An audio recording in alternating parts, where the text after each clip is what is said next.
तो पहले इनकार ये कर चुके हैं, लेकिन अब कर रहे हैं। इन लोगों का मानना है कि ये उन्हें उनका अधिकार नहीं देना चाहते। हरियाणा को उन्होंने उदाहरण दिया, विधानसभा में 17 से 18 नहीं किया गया। बट यह सब सवाल अब आपसे मैं करूंगा कि एक तरफ ये कहना कि हम तो कर रहे थे लेकिन वो किस वजह से हो नहीं पाया। बीजेपी ने कहा कि देखिए हमने किया तो सही, कांग्रेस इतने साल राज कर गई लेकिन उसने नहीं किया। और कृष्ण कुटेल जी का अपना नजरिया आपने सुना। आपके हिसाब से ये अभी जो जातिगत जनगणना की बात हो रही है, जातीय जनगणना की बात हो रही है, क्या सरकार का निर्णय सही समय पर लिया गया फैसला है या इसके पीछे कोई और नजर आपको चीज आती है? जनता पार्टी जो इसका विरोध कर इस समय पार्टी बिहार के चुनाव के कारण यह निर्णय लिया गया है, ये मेरा मानना है। बिहार में क्योंकि जातिगत गणना एक बड़ा मुद्दा बना हुआ था और भारतीय जनता पार्टी को ये लगता था, नीतीश कुमार के लिए भी ये जो, क्योंकि वो पहले ये कह चुके हैं कि बिहार में जातिगत आंकड़े मैं करवा चुका हूँ। हालांकि वो आंकड़ों के बारे में ये भी कहा गया था कि वो सही नहीं थे, गणना सही नहीं हुई थी, क्योंकि वहाँ लालू प्रसाद यादव की पार्टी, कांग्रेस पार्टी एक इसको बड़ा मुद्दा बनाए हुए थे। मेरा ये मानना है ये बिहार के चुनाव को देखते हुए ये निर्णय लिया गया है। लेकिन जैसा भी लिया गया, देखो ये निर्णय अगर आ गया है, जैसा कि कांग्रेस ने 11 में करवाए लेकिन आंकड़े 14 तक सत्ता में रहने के बावजूद आंकड़े जारी नहीं किए, लेकिन अब ये सेंसस तो बिहार चुनाव के बाद ही होगा। बिहार चुनाव से पहले मुझे नहीं लगता ये आंकड़े आने वाले हैं, लेकिन इसका श्रेय लेने की कोशिश दोनों पार्टियां लेगी। लेकिन इसमें मैं ये मानता हूँ राहुल गांधी इसे बड़ा मुद्दा बनाए हुए थे और भारतीय जनता पार्टी इसका विरोध कर रही थी। लेकिन जातिगत आंकड़े का लाभ क्या होगा?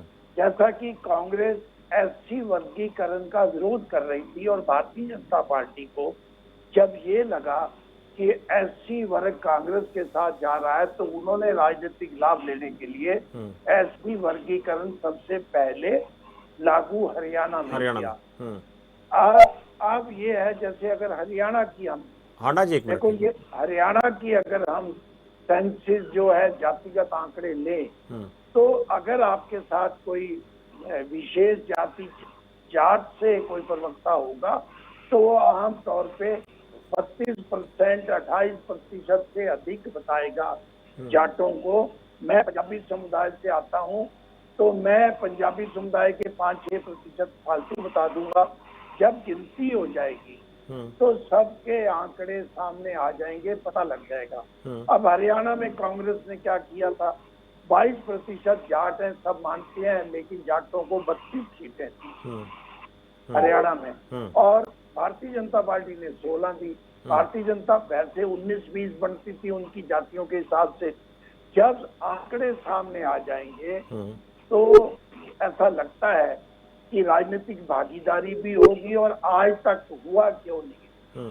आप अगर आज से 20 साल पहले चले जाएं तो शिक्षा केवल स्वर्ण जातियों में आम तौर पे होती थी। जो बैकवर्ड व एससी जातियों की कुछ जातियां, जो उपजातियां हैं, उनमें एजुकेशन होती थी, तो अधिकांश नौकरियों में भी उनकी हिस्सेदारी होती थी, बड़े अधिकारियों में भी उनकी हिस्सेदारी होती थी। अब देखना ये है कि जातिगत आंकड़े आने के बाद क्या यूपीएससी में सभी को डिवाइड करेंगे, क्या चिकित्सा में डिवाइड करेंगे, या EEE में डिवाइड करेंगे? तो ये बड़ा जो है ना कॉम्प्लिकेटिव मामला है। इसको एक बार जातियों की जानकारी आ लेने तो इसका लाभ सभी को होगा। और खास तौर पे शमशेर जी, जो लोग पिछड़े हुए हैं, जिनको अभी तक मौका नहीं मिला है, उन जातियों को अगर उनकी संख्या के अनुसार इसका लाभ मिलने लगेगा तो कुछ ना कुछ उन गरीब लोगों का भला अवश्य होगा। और जो कटेगा वो उन्हीं का कटेगा जो अब तक सबसे ज्यादा लाभ लेते आए हैं, चाहे स्वर्ण जातियों के लोग हैं, चाहे हरियाणा में जाट समुदाय के लोग हैं, चाहे किसी और समुदाय के लोग हैं। तो जातिगत इतने 75 साल बाद ये भी पता लगेगा कितने उस जाति से एजुकेटेड हैं, कितने लोग अभी शिक्षा से बाहर हैं।